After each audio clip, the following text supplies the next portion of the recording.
ஒருத்தன் பிறந்த உடனே அவன் எவன் கையில சாகுனான்னு ஸ்டார்டிங்கே அந்த ஹார்பர் செட்டப்ல இருந்து ஆரம்பிக்கிறேன் நினைக்கிறேன். நாகார்ஜுனா வாய்ஸ் சூப்பரா இருக்கு. ஒரு மனுஷன் இந்த உலகத்திலேருந்து ட்ரேஸே இல்லாம தூக்க முடியும் தெரிஞ்சா it can be a disaster. அந்த கலர் டோனே சூப்பரா இருக்குல்ல சார் எல்லாமே. ஆமா நெட்வொர்க்கால மட்டும் என்ன சொல்றது வந்து அமீர் கான் பேக் அவனுக்கு உள்ளுக்குள்ள வேற ஏதோ ஒன்று பெருசா பண்றானுங்க சார். இதுதான் இந்த டயலாக் தான் உள்ளுக்குள்ள வேற ஒன்றும் பெருசா பண்றாங்க சார். இது அப்படியே ரோலெக்ஸ் அந்த கத்தி வச்சு நிக்கிற மாதிரியே இருக்கு சார். நாகார்ஜுனாவது எனக்கு தேவை அந்த ஒரு கூலி, அந்த ஒத்த கூலி. அந்த ஒரு கூலி இது ஃபிளாஷ்பேக் மாதிரி இருக்குல்ல சார். இல்ல எனக்கு அப்படியே பார்த்தா அது தீ படம் மாதிரி இருக்குது. தேவா மேன்சன் அப்படின்னு போட்டிருக்காங்க. 30 வருஷம் அவர் மேன்சனை காலி பண்றதுக்கு ட்ரை பண்றாங்க. தேவா மேன்ஷன் அவனுக்கு தெரிஞ்சது 30 வருஷமா ஆஃப்லைன்லயே வச்சிருக்கேன். அதுதான் அது சத்யராஜை வச்சு அந்த டைலாக் சொல்ல இல்ல அது 30 வருஷம் சொல்றாங்க பாருங்க. இதுதான் இந்த டைட்டில் தான் எனக்கு நான் எங்கேயோ பார்த்த மாதிரி சூப்பர் ஸ்டார் ரஜினி.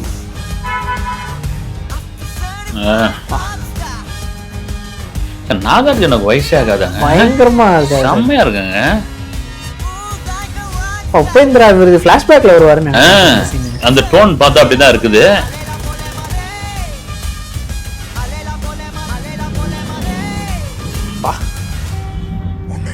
ஏதோ அமெரிக்கன் கவனிச்சிங்களா பேசுவோம் அதை பேசுவோம் சார். உன்னை யாரா இங்க வர சொன்னா? சூப்பர். அவன் உங்களுக்கு அப்பாவா இருக்கலாம், ஆனா அவன் எனக்கு நண்பன்.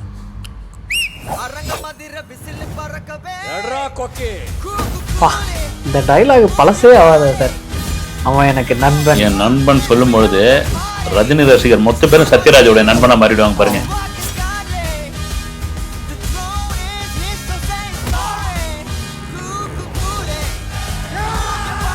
கலட்டம் பயங்கரமா இருக்கு. இல்ல அது என்ன எனர்ஜி பாருங்க ரஜினிக்கு. சொன்ன மாதிரி இதுல கிரீன் மேட்டே யூஸ் பண்ணலான்னு நினைக்கிறேன். சொன்னதுதான் கிரீன் மேட்டே யூஸ் பண்ணலான்னு.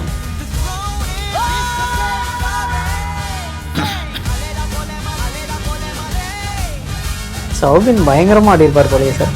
ஆமாங்க, பல பேர் எங்க டான்ஸ் ஆட தெரியாத மாதிரி மோனிகால என்ன ஆட்டம் ஆடி இருக்காரு பாருங்க. நாங்க வந்து அப்புறம் அங்க கேரளாவில் பார்த்தா ஏங்க அவர் பெரிய ஆட்டக்காரங்கன்னு போட்டு பத்தி தெரிஞ்சிருந்தோ கிட்டே விளையாடி இருக்கேன் சார். ஃபிளாஷ்பேக் பயங்கரமா இருந்துச்சுல சார் அந்த சீன். செம்ம இதுதான். எனக்கு அப்படியே கூஸ் பம்ப்ஸ் ஆகுது சார். அது கூட நிறைய பேர் கேட்டிருந்தாங்க, தீயா பில்லாவா நல்லவன் நல்லவனா. ஏன்னா நிறைய அந்த வாயில அந்த பீடி வச்சுக்கிட்டு அது வந்து என்ன சார் சிக்னேச்சர் ரஜினியோட சிக்னேச்சர் அது சார். ட்ரைலர் பார்த்தோம், எனக்கு வந்து பாருங்க இப்பயும் இதாவே மிகப்பெரிய ரஜினி ரசிகராச்சே சைமன் நீங்க சார். அப்படியே ஒரு ஷாட்டும் அந்த அளவுக்கு சூப்பரா பண்ணிருக்காங்க சார். ஓவராலா ட்ரைலர் எப்படி சார்? இல்ல இதுக்குதான் இவ்வளவு நாள் வெயிட் பண்ணிட்டு இருந்ததுன்னு ஒண்ணு இருக்கு இல்லைங்களா. அதுதான் வந்து முக்கியமான விஷயம் வந்து.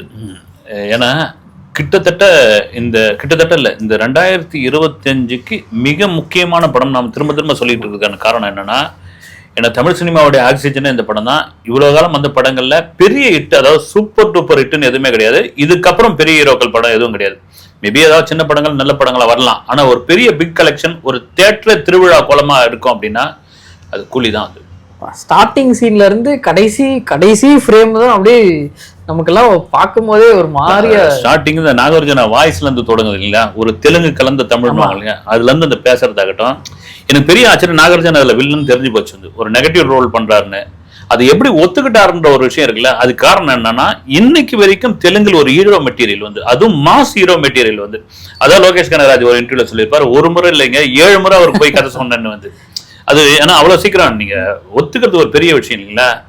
அதெல்லாம் தாண்டி இந்த படத்தை தெலுங்குல அவங்க தான் வாங்கியிருக்காங்க. 43 கோடி ரூபாய்க்கு வாங்கியிருக்காங்கன்னா அந்த படத்து மேல எவ்வளவு. அது நடிச்ச பிறகு நிறைய இன்டர்வியூலாம் நாகார்ஜுனா கொடுத்தாரு கூலி சம்பந்தமா. அவரு எங்க போனாலும் நாகார்ஜுனா அவர் வந்து கூலியை பத்தி தான் பேசிட்டு இருந்தாரு. வேற ஒரு பட ப்ரமோஷனுக்கு போயும் கூலியை பத்தி தான் பேசிட்டு இருந்தாரு. குபேராவுக்கு வந்து கூலி தான் பேசிட்டு இருந்தாரு.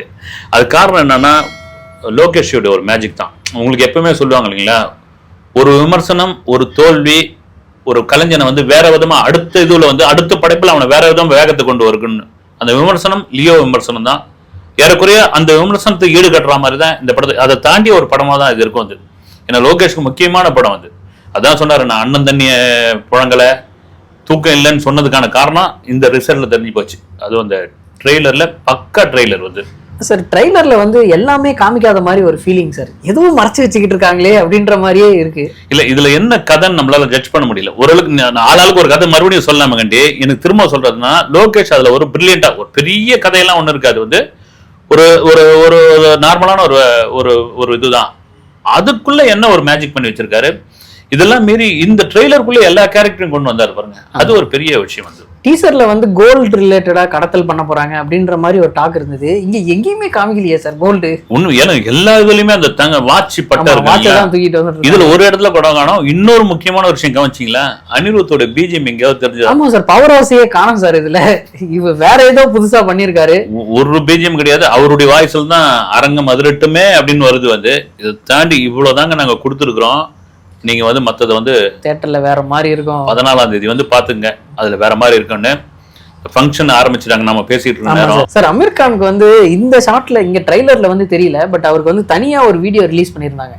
அதுல வந்து அவர் இந்த இடத்துல தேல் இருக்கிற மாதிரி ஒரு ஷாட், அது பார்க்கும்போதே தெரியுது தேல் மாதிரி தான் ஏதோ இருக்கு அப்படின்னு.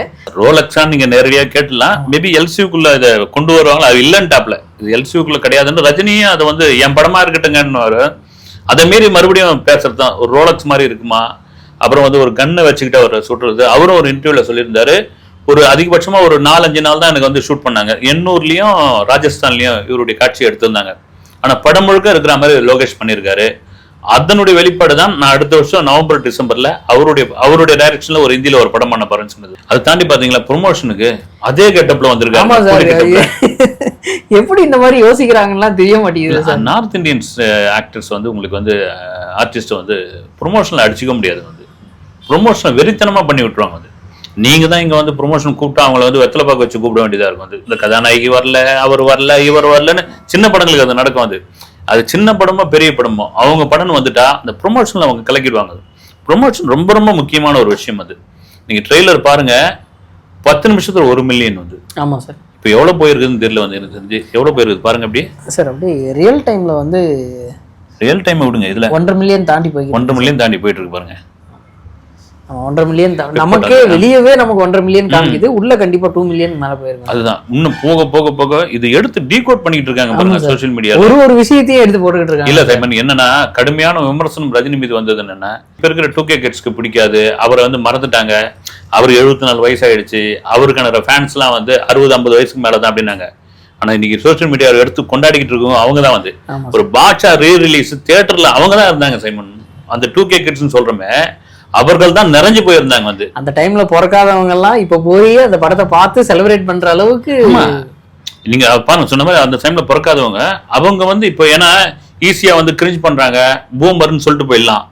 அதை தியேட்டர்ல வந்து கொண்டாடிட்டு இருக்காங்கன்னா அது ஒன்லி ஒன் ரஜினிகாந்தால் மட்டும்தான் முடியும். அது சார் உபேந்திரா வந்து பிளாஷ்பேக்ல வர்ற மாதிரி ஒரு சீன் இருக்கு சார்.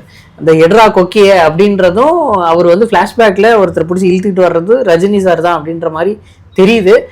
பிளாஷ்பேக்ல வந்து உபேந்திராவும் ரஜினி சாரும் ஃப்ரெண்ட்ஸா இருந்து ஏதோ பிரச்சனை நடந்து இதா இருக்கிற மாதிரி தான். இல்ல மேபி எனக்கு ஃப்ரெண்ட்ஸா தான் எனக்கு தெரிஞ்சு பாத்தீங்கன்னா நெகட்டிவ் ரோல் அப்படின்னா இந்த ட்ரெய்லர் வச்சு பார்க்கும்போது நாகார்ஜுனாவும் சௌபினும் 2 பேரும் தான். வந்து நீங்க மத்த எல்லாம் பாத்தீங்கன்னா ஒரு நண்பர்களா தான் இருப்பாங்க. வந்து அதெல்லாம் மாரி சத்யராஜ் 30 வருஷமா ஒருத்தனை ஆஃப்லைன்லயே வச்சிருக்காங்க. ஆமா, அவரை வச்சே அந்த டைலாக் வந்து சொல்ல வச்சிருக்காங்கல்ல சார். ஒரு மிஸ்டர் பாரத், தம்பிக்கு எந்த ஊரு, அப்போ சத்யராஜ் வளர்ந்துகிட்டு வராப்ல ரஜினியோட படங்கள் அவருக்கு பெரிய இதுவா இருந்தது. என்னவோ அவங்களுக்குள்ள ஒரு முரண் வந்து சத்யராஜன் நினைச்சிருக்க மாட்டாரு. ரஜினி இவ்வளவு பெரிய உயர், அவர் அப்பயே இதுதான் இவ்வளவு பெரிய உயரத்தை அடைவார். சத்யராஜன் ஒரு இந்த எண்ணமா கண்ணு இன்னைக்கு வரைக்கும் அவரை பேச வைக்குது அப்படின்னு பொழுது ஒரு கட்டத்துல 2 பேரும் எலியும் பூனையும் ஆகி அப்புறம் காவிரி நீர் பிரச்சனை, தமிழர் கன்னடர் பிரச்சனைக்கெல்லாம் டேரிங்கா சத்யராஜ் எல்லாம் போட்டு பேசுனதெல்லாம் உண்டு. ரஜினி ரசிகர்லாம் கடுமையான எதிர்ப்புலாம் தெரிவிச்சிருப்பாங்க. அதனால அதெல்லாம் தாண்டி இன்னைக்கு ஒரு வயசாயிடுச்சு, நமக்கு ஒரு பொறுப்பு வந்துருச்சு, எல்லாத்தையும் பார்த்து முடிச்சிட்டோம். இன்னைக்கு அவர் இருக்கிற ரஜினி இருக்கிற உயரம் என்ன, இதெல்லாம் இன்னைக்கு வந்து இதெல்லாம் மேம்பு பண்ணின்னு இருக்கணும்னு இறங்கி வந்துன்னு கிடையாது. அந்த 2 பேரும் நண்பர்கள். சினிமாவில் வந்து பாலச்சந்தர் சார் சொல்லுவார், வந்து சினிமாவில் இருக்கும் சண்டை போட்டு கூடாது, அடுத்த நாள் ஒரே கார்ல போக வேண்டியதா இருக்குன்னு. வந்து இதுதான் நீங்க 2 பேரும் 30 வருஷமா சண்டை போட்டுக்கிட்டாலும் இப்ப ஒரே படத்துல நடிக்க வேண்டியதா வந்துருச்சு இல்லைங்களா? அதுதான் சினிமா. அதுலயும் ரஜினி சார் அந்த சொல்ற டைலாக் வந்து உனக்கு வந்து அப்பா எனக்கு அவன் நண்பன் அப்படின்னும் போது ஏதோ பண்றாங்க சார் அந்த படத்துல, அந்த மாதிரி ஒரு ஃபீல் வந்து எனக்கு தெரிஞ்சு பார்த்தீங்கன்னா இந்த பவர் ஹவுஸ் சொன்னாங்களே ஆர்பர்ல வந்து அதான் சொல்லியிருந்து, அதனுடைய அந்த எலக்ட்ரிக் கண்ட்ரோல் அதனுடைய ஆப்ரேட்டரா அவர் இருப்பான்னு நினைக்கிறேன். ஒட்டுமொத்தமா அவருக்கு ஏதோ ஒரு பிரச்சனை வருது, அந்த பிரச்சனை சூர்யாசன் தான் மகன் ஏற்கனவே சொல்லியாச்சு வந்து அதை ரஜினி இறங்கி போய் காப்பாற்றுற மாதிரியான ஒரு விஷயம் இருக்கும். இது தங்கங்கடத்தலாம், ஆர்பருக்குள்ள ஒரு தொழிலாளர் பிரச்சனையா, இல்லது வந்து நாகார்ஜுனா ஒரு பழிக்கு பழி வாங்குற ஒரு சம்பவத்தை எடுக்கிறாரா, எதையுமே இப்போ இந்த ட்ரெய்லர் வச்சு கூட நம்மளால சொல்ல முடியாது. அந்த மேஜிக் வந்து லோகேஷ் மிக கச்சிதமா பண்ணியிருக்காரு வந்து. சார் ட்ரைலர்ல இருக்கிற டைலாக்ஸ் எல்லாம் தனித்தனியா எடுத்து பார்த்தோம்னாவே அதையே தனித்தனியா டைட்டிலா வைக்கலாம் போல, அந்த அளவுக்கு வந்து பயங்கர ஃபயரா பண்ணியிருக்காங்க சார். இதுல வந்து அந்த 30 வருஷமா நான் ஒருத்தன் ஆஃப்லைன்லயே வச்சிருக்கேன் அந்த டைலாக் வந்து சூப்பரா இருக்கு. அடுத்து வந்து ரஜினி சார் சொல்லுவார்ல, நான் யாரு தேவா யாருன்னு தெரிஞ்சும் நீ பண்ணிருக்க அப்படின்றதெல்லாம், அந்த டைலாக்லாம் கேட்கும்போது தியேட்டரே அந்த டைலாக்லாம் காதலே விழாது வந்து. ஆமா, அதுவும் அந்த ஆரம்பத்துல இருந்தே கத்தியே எல்லாருக்கும் தொண்டை போகும்போது எனக்கு பார்த்தா பழைய பரட்டையை பார்த்த மாதிரி இருந்தது அந்த வச்சு அந்த. ஆமா சார், அந்த பிளாஷ்பேக் ஷாட் மாதிரி ஒண்ணு காமிக்கிறாங்க. அது என்ன சார், தீ அந்த படத்துல இருந்து தீ தான் அது. நிறைய பேர் கூட பில்லா நல்லவன் அப்படிலாம் போட்டிருக்காங்க. தீ தான் அது. ஏற்கனவே தீயோட ஒரு பாதிப்பா கூட இந்த படம் இருக்கலாம். தீலாம் வந்து இன்னைக்கு பாத்தீங்கன்னா கூட ஒரு எவர் கிரீன் மூவி அது, அப்படி இருக்கும் அது. அதுதான் நீங்க சொல்ற மாதிரி வந்து ஒவ்வொரு டயலாகும் ட்ரெய்லர்லயே எப்படி இருக்குதுன்னா அப்ப எப்படி இருக்கும் அது. ரஜினி பஞ்ச் டைலாக் பேசலாம் ரொம்ப நாள் ஆயிடுச்சு. இதுல கண்டிப்பா பஞ்ச் டைலாக் இருக்கு. அதை தாண்டி ஓப்பனிங் சாங் ஜெயிலர்லாம் அவர் வந்து விட்டுட்டாரு. ஓப்பனிங் சாங்லாம் எனக்கு வேணான்ட்டார் வந்து. இதுல ஒரு டைட்டில் சாங் இருக்கிறதுக்கான வாய்ப்பு இருக்குது. ரஜினி சாருக்கு இந்த கூலின்ற படம் வந்து நமக்கு ட்ரெய்லர் பார்க்கும் போதே இது வந்து வேற மாதிரி இருக்க போகுது அப்படின்னு தெரியுது. இதுல வந்து நிறைய சேஞ்சஸ் பண்ணியிருக்காங்க அப்படின்ற மாதிரி எல்லாம் பார்க்கும்போதே நமக்கு தெரியுது சார். அதுல வந்து ரஜினி சாரோட பேர் வந்து ரெட் கலர்ல வருது. அது வந்து எப்படி சார், இந்த விக்ரம் கூட ஏதாவது சிங் பண்ற மாதிரி ஏதாவது வச்சிருக்காங்க? மேபி அதுல கூட அந்த ரெட்ல தான் போட்டுப்பாங்க. ரஜினி அந்த பேர் வந்து முதல்ல ப்ளூ கலர்ல தான் வரும். இதுல மாற்றம் இருக்குது. நீங்க சொன்னதுதான் வந்து எப்படி வந்து விக்ரம் படத்தை வந்து அது வந்து கமல் நடிச்சிருந்தாலும் இது லோகேஷ்கான படம்பா அப்படின்னு கொண்டு வந்தது காரணம் என்னன்னா, அந்த படத்துல இன்ட்ரோல் பிளாக்ல இருந்து ஒரு ஹீரோ, ஒரு பெரிய ஹீரோ, உலகநாயகன்ற ஒரு ஹீரோ இன்ட்ரோல் பிளாக்ல இருந்து கொண்டு வரதே ஒரு பெரிய விஷயம். அதுக்கு கமலும் அடாப்ட் ஆயிட்டாரு, ரைட் பண்ணுங்க அப்படின்னு. இந்த ரஜினி எல்லாம் கிடைச்சிருக்காரு. இதெல்லாம் என்ன பண்ணிருப்பாரு வந்து லோகேஷ் சொல்லவே தேவையில்லை. இது ரஜினிகாந்த் படத்தை தாண்டி லோகேஷ் படமாகவும் இது பேசப்படும். நிச்சயமா அந்த ட்ரெய்லர் பார்க்கும்போது நமக்கு தெரியுது வந்து. ஏன்னா ஒவ்வொரு விஷயத்தையும், ஏன்னா நான் அந்த படத்துக்காக 2 வருஷம் கடுந்தவம் இருந்தேன் அப்படின்றாரு வந்து. அந்த கடுந்தவத்தினுடைய பலன் வந்து கண்டிப்பா இதுல வந்து தெரியும். Super sir. சார் மியூசிக் கேட்கும்போது பவர் ஹவுஸ் யூஸ் பண்ணல, அவர் புதுசா ஒண்ணு பண்ணியிருக்காரு. பட் படத்துல வந்து வேற ஏதாவது பெருசா வரும் அப்படின்ற மாதிரியே நமக்கு ஒரு ஃபீலிங் இருக்கே சார். அது வந்து அனிருத்து எப்பயும் எல்லாருமே சொல்ற கம்ப்ளைண்ட் என்னன்னா, ரஜினி சாருக்காக அவர் ஸ்பெஷலா பண்றாருப்பா அப்படின்ற மாதிரி ஒரு இது இருக்கு. அது கண்டிப்பா இந்த ஸ்பெஷல் வந்து இதுல இருக்கு. இல்ல கண்டிப்பா இருக்கும். அது ஸ்பெஷலை தாண்டி வந்து இதுல அவ்வளவு ஆர்டிஸ்ட் இருக்காங்க. நாகார்ஜுனா, உபேந்திரா, ஆமா, ஒவ்வொருத்தருக்கும் நீங்க 15 நிமிஷம் ஒவ்வொருத்தரும் கொண்டு வந்து நிறுத்துங்களேன், படமே வேற மாதிரி ஆயிடும். ஒவ்வொருத்தரும் ஒரு பிஜிஎம் கண்டிப்பா இருக்கும். வந்து நீங்க ஜெயிலர்ல விநாயகனுக்கு ஒரு பிஜிஎம் போட்டுருப்பாரு பாருங்க, வேற லெவல்ல இருந்திருக்கும் அது. ஏன்னா இன்னைக்கு வந்து ஒரு கேரக்டர் அறிமுகப்படுத்த தாண்டி இந்த பிஜிஎம் ரொம்ப முக்கியமான ஒரு விஷயம் வந்து. அதுல உண்மையிலே கலக்கிற மாதிரி இருக்குன்னு நான் நினைக்கிறேன். நானு சார் ஆடியோ லான்ச் வந்து போயிட்டு இருக்கு. இப்போ என்ன பேச போறாங்க அப்படின்றது எல்லாரோட எக்ஸ்பெக்டேஷன். குறிப்பா ரஜினி சார் என்ன பேச போறாரு அப்படின்றது எல்லாரோட எக்ஸ்பெக்டேஷனும். அது எப்படி சார், ஒரு மாதிரி பயங்கரமான ப்ரமோஷன் இல்லைன்னா ஒரு பயங்கரமான எல்லாருமே பேச வைக்கக்கூடிய ஒரு விஷயமா அது அமையறதுக்கு வாய்ப்பு இருக்கு? இல்ல நிச்சயமா இருக்குது. நீங்க சொல்ற மாதிரி இந்த ஆடியோ லான்ச்சுக்கு தான் இவ்வளவு காலம் காத்துக்கிட்டு இருந்தாங்க. அந்த ஆடியோ லான்ச்ல ரஜினிகாந்த் என்ன பேச போகிறான்னு இப்ப எல்லாருடைய கவனம் நேரு ஸ்டேடியமே அப்படி நிரம்பி வழியுது வெளியும். அது அந்த ஸ்பீச் எனக்கு தெரிஞ்சு இன்னும் சில மணி நேரங்கள்ல அது வந்துடும். அது நாளை செய்தித்தாளுடைய போஸ்டரா கூட அது வரதுக்கான வாய்ப்பா இருக்கு. ஒரு வைரல் கண்டென்ட்டா கூட அது மாறதுக்கான வாய்ப்பு இருக்கு. கிட்டத்தட்ட ஆகஸ்ட் 14 வரைக்கும் அந்த ஸ்பீச் வந்து தாங்குற அளவுக்கு ஆல்ரெடி வந்து இதுவாயிடுச்சு. இதெல்லாம் மீறி முக்கியமான ஒரு விஷயம் அந்த ஃபர்ஸ்ட் டே ஃபர்ஸ்ட் ஷோ அப்படின்னா சார் டிக்கெட் வாங்கி கொடுத்துருங்க சார். டிக்கெட் வாங்கி கொடுத்துருங்க என்ன கேட்டுட்டு இருக்கீங்க? ஆமா, எல்லாம் இப்போ இந்த ட்ரெய்லரை பார்த்துட்டு கீழே கமெண்ட் எல்லாம் அதான் FTFS போனோம், எப்படியாவது FTFS போனோம். இங்க ஆந்திரா பார்டர், கேரளா பார்டர், எங்கேயாவது ஒரு இடத்துல போய் ஆகணுன்ற மாதிரி எங்கேயாவது சிங்கிள் ஸ்கிரீன் இருக்குதா அவனு நினைச்சுப்பாங்க தியேட்டருக்காரலாம். இதுக்கப்புறம் வான்னு சொன்னா கூட எவனும் வர மாட்டான். முட்டி மோதி வந்துட்டு இருக்காங்களேடான்ட்டு வந்து கண்டிப்பா ஒரு பெரிய எதிர்பார்ப்பு. இந்த படம் திரும்ப 1000 கோடி அடிக்குமா அப்படின்ற ஒரு விஷயம் வந்து ட்ரெய்லர் பார்க்கும்போது 1000 கோடின்றது ரொம்ப சாதாரணமான விஷயம் அப்படின்ற மாதிரி எல்லாம் நிறைய. இல்ல இது நார்த்ல கிட்டத்தட்ட சைமன் 2000 ஸ்கிரீன்ஸ்ல இது பண்ண போறாங்க. நீங்க நார்த்ல இந்த படம் செம்மையா ஒர்க் அவுட் ஆயிடுச்சுன்னு வச்சுங்க, 1000 கோடி அசால்ட்டா தூக்கிடும். வந்து ட்ரைலரை பார்க்கும்போது இன்னும் நமக்கு அந்த அந்த அட்ரலின் ரஷ் அப்படிம்பாங்கல்ல, அது வந்து இன்னும் குறையவே இல்லை. அந்தளவுக்கு ரொம்ப ஃப்ரெஷ்ஷாக இருந்துச்சு ட்ரைலரு. நமக்கு எந்த சீனுமே எங்கே இருந்தும் பார்த்த மாதிரியே இல்லை, எல்லாமே புதுசாக இருந்தது. அதனால் நமக்கு படம் வந்து பயங்கர ஒரு எக்ஸ்பெக்டேஷனை கொடுத்துருச்சு இந்த ட்ரைலரே. ஆல்ரெடி ரொம்ப எதிர்பார்ப்பு இருந்தது. ட்ரைலரை பார்த்ததுக்கப்புறம் ஐயோ எப்போ 14ஆம் தேதி வரும் அப்படின்ற மாதிரி இருக்குது. அடுத்த வீடியோவில் சந்திப்போம். நன்றி சார்.